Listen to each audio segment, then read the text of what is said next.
ત્યારે બનાસકાંઠામાં રસ્તાની બાજુમાં ખુલ્લા નાળામાં રિક્ષા ખાબકી ગઈ છે। ત્યારે ડીસામાં લાલ ચાલીથી વાડી રોડ નજીક આ બનાવ બન્યો, જેમાં ડીસાનો વિકાસ જાણે જોવા મળી રહ્યો હોય તેવું લાગી રહ્યું છે। ત્યારે નાળામાં રિક્ષા ચાલક પટકાતા ગંભીર રીતે ઈજાગ્રસ્ત થયો છે। ત્યારે રિક્ષા ચાલકને સારવાર અર્થે હોસ્પિટલમાં ખસેડાયો છે। ત્યારે નાળાની બાજુમાં દિવાલ ન હોવાથી આ દુર્ઘટના સર્જાઈ હોવાનું અનુમાન કરાઈ રહ્યું છે। ત્યારે દિવાલ બનાવવા માટે સ્થાનિક લોકોએ અનેકવાર રજૂઆત કરવા છતાં આ નાળાની બાજુમાં દિવાલ બનાવવામાં આવી નથી। ત્યારે નાળાની બાજુમાં દિવાલ ન હોવાથી અકસ્માતો સર્જાતા હોવાનો આક્ષેપ કરવામાં આવી રહ્યો છે।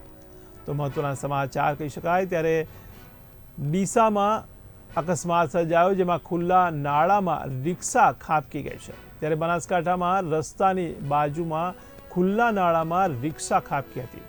ત્યારે ડીસામાં લાલ ચાલીથી વાડી રોડ પાસે આ બનાવ બન્યો હતો, જેમાં નાળામાં રિક્ષા ચાલક પટકાતા ગંભીર રીતે ઈજાગ્રસ્ત થયો છે। જો કે આ રિક્ષા ચાલકને સારવાર અર્થે હોસ્પિટલમાં ખસેડાયો છે।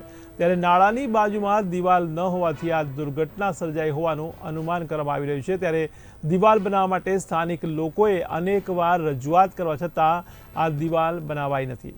ત્યારે નાળાની બાજુમાં દિવાલ ન હોવાથી આ અકસ્માતો સર્જાતા હોવાનો આક્ષેપ કરવામાં આવી રહ્યો છે।